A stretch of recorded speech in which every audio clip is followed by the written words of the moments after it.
ಕನ್ನಡ ಚಿತ್ರರಂಗದ ಬಹುತೇಕರಿಗೆ ಇದೀಗ ಸದ್ಯಕ್ಕೆ ಸುಪ್ರೀಂ ಕೋರ್ಟ್ನತ್ತ ಕಣ್ಣು ಬಿದ್ದಿದೆ. ಅದಕ್ಕೆ ಕಾರಣ ದರ್ಶನ್ ಪರ ಹಿರಿಯ ವಕೀಲರಾದಂಥ ಕಪಿಲ್ ಸಿಬಲ್ ಅವರು ವಾದ ಮಂಡನೆ ಮಾಡ್ತಾರೆ ಅನ್ನೋದು. ರೇಣುಕಾಸ್ವಾಮಿ ಅವರ ಹತ್ಯೆ ಪ್ರಕರಣಕ್ಕೆ ಸಂಬಂಧಿಸಿದಂತೆ ದರ್ಶನ್ ಹಾಗೂ ಪವಿತ್ರ ಗೌಡ ಸೇರಿದಂತೆ 17 ಮಂದಿ ಜೈಲು ಶಿಕ್ಷೆನ ಅನುಭವಿಸಿದ್ರು. ಬಳಿಕ ಜಾಮೀನು ಪಡೆದುಕೊಂಡಿದ್ರು. ದರ್ಶನ್ ಅವರ ಈ ಜಾಮೀನನ್ನು ಪ್ರಶ್ನಿಸಿ ಪೊಲೀಸರು ಸುಪ್ರೀಂ ಕೋರ್ಟ್ನಲ್ಲೂ ಕೂಡ ಮೇಲ್ಮನವಿ ಅರ್ಜಿ ಸಲ್ಲಿಸಿದ್ದಾರೆ. ಈ ಅರ್ಜಿ ವಿಚಾರಣೆ ಮಾರ್ಚ್ನಲ್ಲಿ ನಡೀತಾ ಇದೆ. ಹಾಗಾಗಿ ದರ್ಶನ್ ಅವರ ಕಾನೂನು ತಂಡ ಸದ್ಯಕ್ಕೆ ಕಪಿಲ್ ಸಿಬಲ್ ಅವರನ್ನು ಸಂಪರ್ಕ ಮಾಡಿದೆ. ಸೊ ಅಂದಾಗೆ ಈಗಾಗಲೇ ಕಪಿಲ್ ಸಿಬಲ್ರವನ್ನು ಭೇಟಿಯಾಗಿರ್ತಕ್ಕಂಥ ಹೈಕೋರ್ಟ್ನ ವಾದ ಮತ್ತು ಪ್ರತಿವಾದ ಕೇಸ್ ಹಿಸ್ಟರಿಯನ್ನು ಕೂಡ ನೀಡಲಾಗಿದೆ.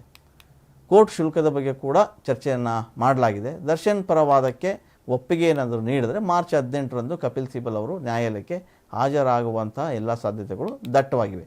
ಕರ್ನಾಟಕ ಹೈಕೋರ್ಟ್ನಲ್ಲೂ ಕೂಡ ದರ್ಶನ್ ಪರ ಹಿರಿಯ ವಕೀಲರಾದಂಥ ಸಿ ವಿ ನಾಗೇಶ್ವರು ವಾದವನ್ನು ಮಂಡಿಸಿದರು. ಅದಾದ ಮೇಲೆ ದರ್ಶನ್ ಅವರಿಗೆ ಜಾಮೀನು ಕೂಡ ಸಿಕ್ಕಿತ್ತು. ಎಲ್ಲ ಸರಿ ಆ ಕಡತದಲ್ಲಿ ಏನೆಲ್ಲ ಇದೆ ಅನ್ನೋದನ್ನು ನೋಡೋದಾದರೆ ಹೈಕೋರ್ಟ್ ಜಾಮೀನು ಆದೇಶ ಇದೆ. ಸೊ ಕಾಮಾಕ್ಷಿಪಾಳ್ಯ ಠಾಣೆಯಲ್ಲಿ ದಾಖಲಾದಂಥ FIR ಮತ್ತು ದೂರಿನ ಪ್ರತಿ, ಮರಣೋತ್ತರ ಪರೀಕ್ಷೆಯ ವರದಿ ಕೂಡ ಇದೆ. ಆರೋಪಿ ಗ್ರೌಂಡ್ಸ್ ಆಫ್ ಅರೆಸ್ಟ್ ಅದ್ರ ಬಗ್ಗೆ ಇದೆ. ಮತ್ತು ನ್ಯಾಯಾಲಯಕ್ಕೆ ಸಲ್ಲಿಸತಕ್ಕಂಥ ಅಂತಿಮ ವರದಿಯ ತರ್ಜುಮೆ ಪ್ರತಿ ಮತ್ತು ಇನ್ನಷ್ಟು ದಾಖಲೆಗಳು ಕೂಡ ಅಲ್ಲಿವೆ. ಇನ್ನು ಪ್ರತ್ಯಕ್ಷದರ್ಶಿಗಳ ಹೇಳಿಕೆಯ ತರ್ಜುಮೆ ಕಾಪಿ ಇದೆ. ಮರಣೋತ್ತರ ಪರೀಕ್ಷೆಯ ವರದಿ, ವಿಧಿವಿಜ್ಞಾನ ಪ್ರಯೋಗಾಲಯದ ವರದಿ ಹಾಗೂ CDR ಪಂಚನಾಮೆ ವರದಿ.